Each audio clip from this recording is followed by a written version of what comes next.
اللہ کی قسم، جھک جانے میں جو عزت ہے وہ سر اٹھانے میں نہیں ہے، چپ رہنے میں جو سکون ہے وہ جواب دینے میں نہیں ہے۔ ایک عورت نے پوچھا، یا رسول اللہ میرے خامند کا میرے اوپر کیا حق ہے؟ آپ نے فرمایا تیرے خامند کے جسم پہ پھوڑے نکل آئیں اور ان میں گندا پانی جمع ہو جائے اور تو زبان سے چاٹ چاٹ کے اس کے زخم صاف کرے تو بھی تو نے خامند کا حق ادا نہیں کیا۔ دونوں کو بیلنس کیا ہے۔ بہترین مسلمان وہ ہے جس کا بیوی کے ساتھ اچھا سلوک ہو۔ جب تک آپ کو صبر اور برداشت کرنا نہیں آئے گا آپ کی زندگی خوبصورت نہیں ہو سکتی۔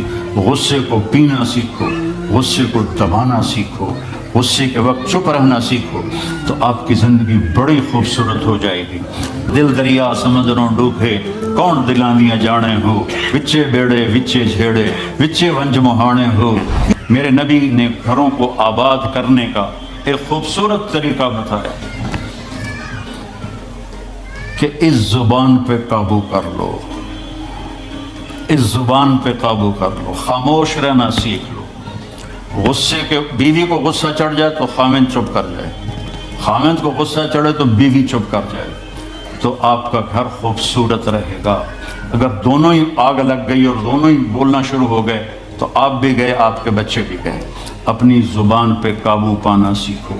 ہماری ایک دھوبن تھی ماسی شریفہ، فوت ہو گئی بیچاری، وہ تھی بڑی لڑاکی، چھوٹے قادری آئے تھے، چنگا شرلی پٹاخہ ہے، تو وہ آئی میری بہن کے پاس، کہتی بی بی میری نوواں میرے نال بڑا لڑدیاں، لڑتی آپ تھی، میری نوواں میرے نال بڑا لڑدیاں، میں نے کوئی تویز دے کہ ساریاں میریاں نوکر بن جانا۔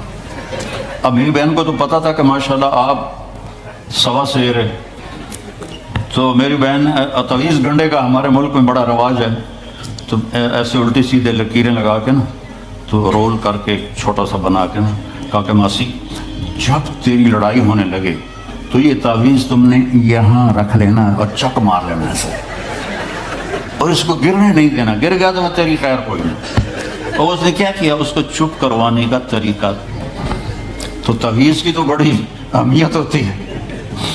تو ایک ہفتے کے بعد آ گئی، بی بی تو بڑا چنگا تویز دیتا، ساری لڑائی ختم ہو گئی کیونکہ ماسی شریفہ چپ ہو گئی۔ تو یہ سب ان عورتوں کو بھی تعویذ دیتا ہوں، ماسی شریفہ والا آپ کو بھی دیتا ہوں، ماسی شریفہ والا تعویذ لے لو، آپ کی زندگی بڑی خوشحال ہو جائے گی۔ اللہ کی قسم، جھک جانے میں جو عزت ہے وہ سر اٹھانے میں نہیں ہے، چپ رہنے میں جو سکون ہے وہ جواب دینے میں نہیں ہے۔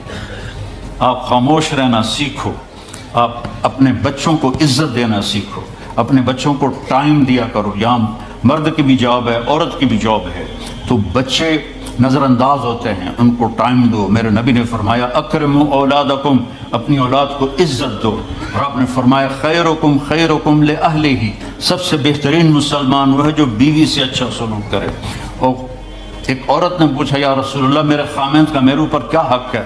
آپ نے فرمایا تیرے خامند کے جسم پہ پھوڑے نکل آئیں اور ان میں گندا پانی جمع ہو جائے اور تو زبان سے چاٹ چاٹ کے اس کے زخم صاف کرے تو بھی تو نے خامند کا حق ادا نہیں کیا۔ دونوں کو بیلنس کیا ہے۔ بہترین مسلمان وہ ہے جس کا بیوی کے ساتھ اچھا سلوک ہو۔ آپ نے 11 شادیاں کی، یہ شوق کی نہیں تھیں، یہ اللہ کے حکم کی تھیں اور ہمیں زندگی سمجھانے کے لیے تھیں کہ آپ یہاں رہو یا کہیں اور جگہ رہو، جب تک آپ کو صبر اور برداشت کرنا نہیں آئے گا آپ کی زندگی خوبصورت نہیں ہو سکتی۔ غصے کو پینا سیکھو، غصے کو دبانا سیکھو، غصے کے وقت چپ رہنا سیکھو تو آپ کی زندگی بڑی خوبصورت ہو جائے گی، بہت حسین ہو جائے گی۔ زندگی اندر ہے، باہر نہیں۔ اب رولز رائس میں چڑھ کے کوئی اچھی زندگی نہیں گزار رہے، لائف تو اندر ہے۔ دل دریا سمندروں ڈوبے کون دلاندیاں جانے ہو، وچے بیڑے وچے جھیڑے وچے ونج مہانے ہو۔ یہ اندر ہے، لائف اندر ہے۔ اور کیا لطف انجمن کا جب دل ہی بجھ گیا ہو، جب اندر بجھا ہوا ہو تو پھر باہر کی چیزیں کوئی مزہ نہیں دیتی۔ عاصم کے مرنے کے بعد ہمیں کوئی شے اچھی نہیں لگتی، حالانکہ لائف ہر نعمت موجود ہے، سب کچھ موجود ہے۔ میرے بیٹے کا نام عاصم تھا جو فوت ہوا ابھی، جو 36 سال کی عمر میں، تو کوئی شے اچھی نہیں لگتی کہ اندر ویرانی آ گئی۔ یہ اندر میں خوشحالی ہو، اس کے لیے صرف ایک ہی دوا ہے، وہ ہے محمدی بننا اور محمدی اخلاق کو اختیار کرنا، اللہ کے نبی کے طریقے پر چلتے ہوئے اپنی جان سے لڑائی لڑنا ایک ہمارا دوست تھے، وہ تبلیغ میں گئے تو ان کو داڑھی رکھنے کا شوق ہو گیا، اب بیوی ان کی رکاوٹ بنے، کیا داڑھی رکھو گے تو مجھے طلاق دینی ہوگی۔ اب وہ کافی دیر بیچارے سوچتے رہے، ایک دن ان کو ترکیب سوچی، آ کے بیگم سے کہنے لگے میرا جی چاہ رہا ہے کہ میں دوسری شادی کروں، لیکن میں سوچتا ہوں پہلے داڑھی رکھوں یا پہلے شادی کروں۔ تو ان کی بیگم نے کہا پہلے داڑھی رکھ لو، پہلے داڑھی رکھ لو۔ تو ایسے اپنی بیگمات کو مناؤ پیار محبت سے۔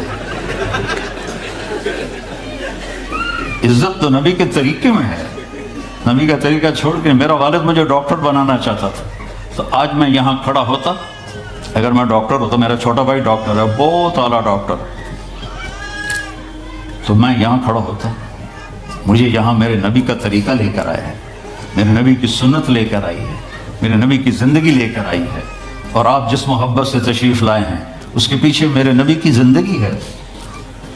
تو اللہ کی قسم عزتوں کا خزانہ ہے میرے نبی کی پاکیزہ زندگی۔ تو آپ نے ہمیں پوری زندگی گزار کے دکھائی۔ حضرت عائشہ کی دلداری فرما رہے ہیں، عائشہ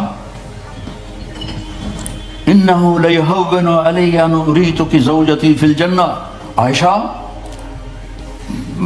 مجھے تو جب سے پتا چلا ہے تو جنت میں میری بیوی ہے، میرے لیے تو مرنا ہی آسان ہو گیا ہے۔ بھلا جس نے رب کو دیکھا ہو اس کے لیے کسی اور کی حاجت رہ جاتی ہے؟ باقی یہ صرف دلداری کے لیے تھا۔ ایک دوسرے کی تعریف کرو، ایک دوسرے کے لیے اظہار محبت کرو۔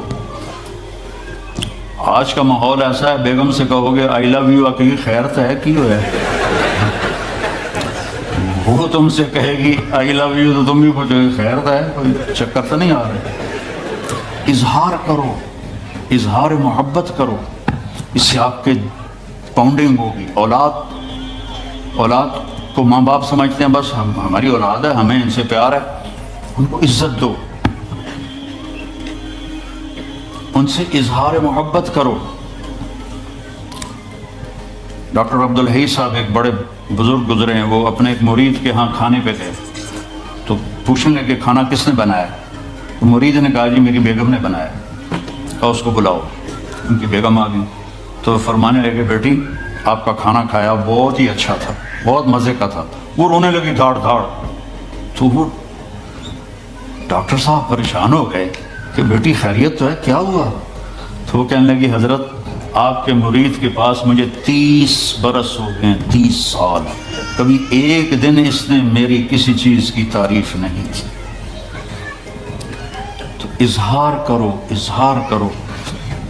حضرت فاطمہ وہاں سے دروازے میں داخل ہو رہی ہیں، آپ کمرے میں بیٹھے ہوئے ہیں یا لیٹے ہوئے ہیں یا کرسی پر ہیں یا زمین پر ہیں، جو ہی حضرت فاطمہ تھے تو ایسے تیزی سے آگے بڑھتے تھے، وہیں نہیں کھڑے رہتے تھے، اور ایسے حضرت فاطمہ کا ہاتھ پکڑ لیتے تھے اور اس کو یہاں بوسہ دیتے تھے، اور کبھی ماتھے کا بوسہ لیتے تھے، پھر ہاتھ پکڑے پکڑے ان کو ایسے لاتے اور چارپائی پہ بٹھاتے، اس کے بعد خود بیٹھتے تھے۔ یہ میرے نبی کی عزت ہے اولاد کے ساتھ، یہ عزت دو، وہ تمہارے رہیں گے، تمہارے بن کے چلیں گے۔ ان کو نصیحت کی ضرورت نہیں ہے، ان کو تمہارے پیار کی ضرورت ہے۔ اور جب اللہ کے نبی حضرت فاطمہ کے گھر جاتے تو حضرت فاطمہ یہ کرتی تھی، وہ کھڑی ہو جاتی، آگے بڑھ کر اللہ کے نبی کے ماتھے کا بوسہ لیتی، پھر ان کا ہاتھ پکڑ کے ان کو چارپائی پہ بٹھاتی، پھر خود نیچے بیٹھتی تھی۔ تو اظہار بہت بڑی دوا ہے، بہت بڑی غذا ہے۔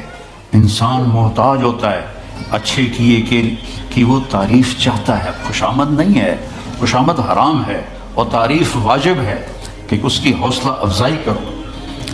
تو یہ آپ کے بڑے گھر سے اور بڑی گاڑیوں سے آپ کی زندگی خوبصورت نہیں بنے گی، نبی پاک صلی اللہ علیہ وسلم کی مبارک زندگی کو اپنانے سے آپ کی زندگی خوبصورت بنے گی۔ باقی سب دھوکہ ہے میرے رب کی قسم، سب فریب ہے۔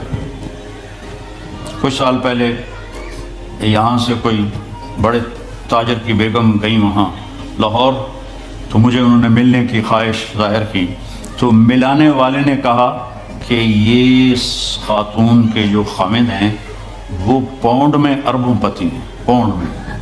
تو ٹھیک ہے، وہ آ گئی اور آ کے رونا شروع کر دیا کہ لوگ مجھے سمجھتے ہیں میں بڑی خوش قسمت ہوں، بڑی دولت ہے، بڑی گاڑیاں ہیں، لیکن میں اس سب کو کیا کروں، میرے خاوند کا سلوک ہی اچھا نہیں۔ ہر شے اس نے زیرو کر دی کہ سلوک اچھا نہیں۔ اس کے چند دن بعد ایک اور واقعہ پیش آیا۔ ایک نوجوان میرے پاس آیا کہ حضرت اللہ نے دنیا کی ہر دولت دی ہے، ہر شے دی ہے، لیکن میری بیوی کی زبان 30 فٹ لمبی، میں کہ 29.5 فٹ کاٹا دے باقی رہا کہ اس کی زبان بڑی لمبی ہے، میں تنگ، اگر بچے نہ ہوتے تو میں اس کو طلاق دے دیتا۔